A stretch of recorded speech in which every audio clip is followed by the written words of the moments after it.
Lorsque les gens qui assistent à un enterrement s'en vont, alors celui qui est dans sa tombe, il entend leurs pas. Les gens dans les tombes entendent ce qui se passe au-dessus, entendent les pas, entendent les voix. C'est pour ça même le prophète sallallahu alayhi wa sallam, quand il rentrait dans un cimetière, il passait le salam aux gens des tombes et il leur disait: vous nous avez devancés et bientôt nous vous rejoindrons. Et donc lorsque la famille et les proches de celui qui vient d'être enterré s'en vont, alors il se retrouve seul. Il pense à sa vie. Il se rappelle de toutes ses actions, de la première à la dernière, les bonnes et les mauvaises. Il se rappelle de tout comme s'il s'agissait d'un seul jour. Allah subhanahu wa ta'ala, il nous dit, si on lui demande combien de temps tu es resté sur terre, il dira un jour ou une partie d'un jour. Il fait son compte rendu, seul, silencieux, jusqu'à ce que Munkar et Nakir arrivent. Ce sont deux anges. Leurs dents déchirent le sol. Leurs cheveux tombent par terre. Leur regard est comme l'éclair. Leur voix est comme le tonnerre. Leur respiration est comme le vent un jour de tempête. Ils sont habillés en noir. Ils viennent à lui avec une barre de fer. Si tous les êtres humains s'unissaient pour la porter, ils n'y arriveraient pas. S'ils mettent un petit coup avec cette batte sur une montagne, elle s'écroule. Imaginez la grandeur de ces anges et leur force. Ils l'interrogent, ils lui disent: qui est ton Seigneur? Et pas comme moi je parle là en ce moment, en mettant la pression.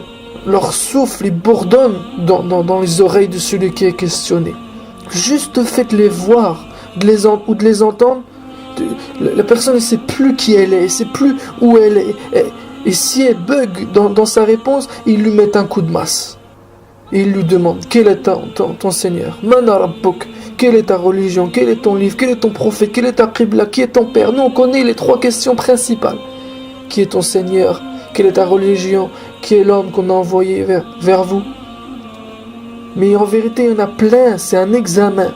C'est le contrôle de notre vie. Le moment de contrôler le niveau de notre foi. Et ceux qui ont le meilleur niveau de foi, de piété, leur répondent à ces anges en disant: mais quel droit vous avez pour me parler? Quelle autorité vous avez sur moi? Vous vous prenez pour qui à me parler comme ça? Maintenant, il a pas peur, il n'est pas effrayé. Pourquoi? Parce qu'il a l'iman. Le prophète sallallahu alayhi wa sallam, il dit: celui qui a peur d'Allah, il n'a peur de personne.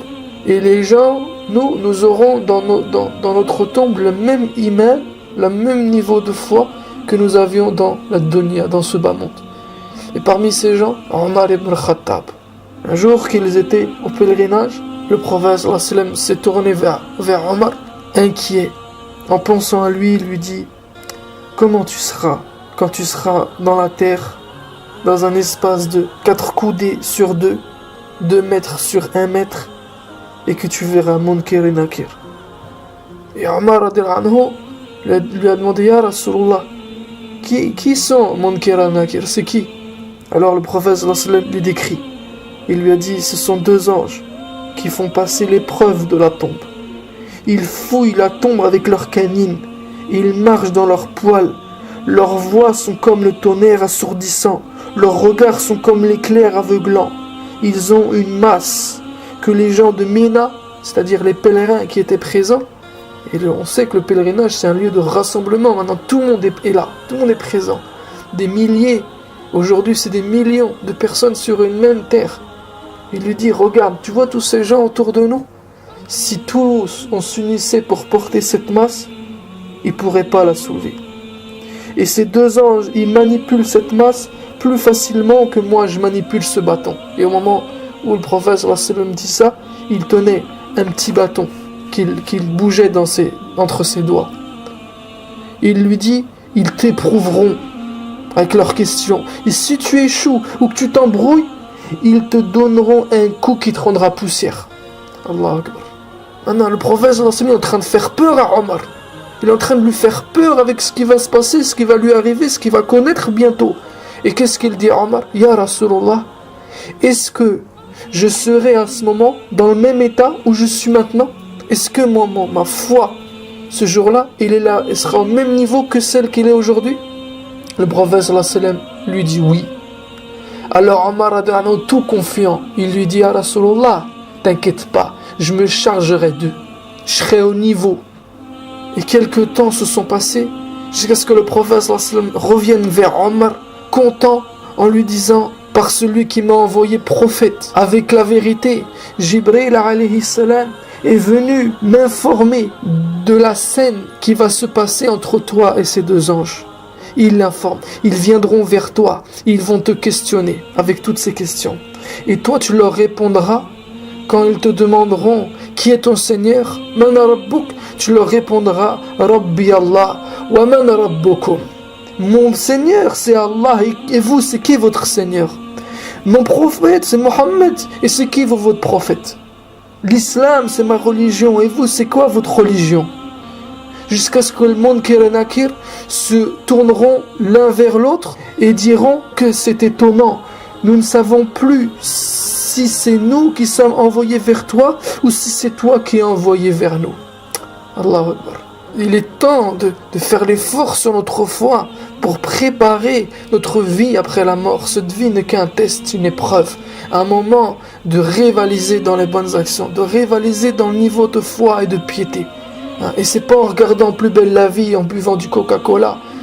Omar radhiyallahu anhu, il a passé sa vie au service des gens, à dépenser, à sacrifier pour le bonheur des gens, à défendre la justice, le droit des gens. Tout ça, ça augmente la foi, ça augmente l'iman et le rapprochement d'Allah subhanahu wa ta'ala. Un homme s'est plaint de la dureté de son cœur au prophète sallallahu alayhi wa sallam. Qu'est-ce que le prophète lui a conseillé? Passe ta main sur la tête des orphelins. Regardez. Faire le bien, être au service des gens, réconforter les autres, ça augmente la foi. Un jour, Omar radhiyallahu anhu, quand il est parti au Cham, il a voyagé vers la région du Cham, il est arrivé là-bas, il a été accueilli avec une nourriture, il n'avait jamais vu une nourriture semblable. On lui avait jamais présenté un plat, une table garnie comme celle-là. Et il a dit: ça c'est pour nous. Mais qu'est-ce qu'ils ont le masakin? Qu'est-ce qu'ils ont les pauvres qui sont morts sans jamais se rassasier de leur vie? Un homme qui était présent, un sahabi, lui a dit: Ya Omar, ils ont le paradis, eux ils sont au paradis. Alors Omar radhiyallahu anhu a lâché des larmes ont coulé de ses yeux, et il a dit: si notre part consiste en ces miettes et que eux ils ont remporté le paradis, ils ont obtenu un avantage immense.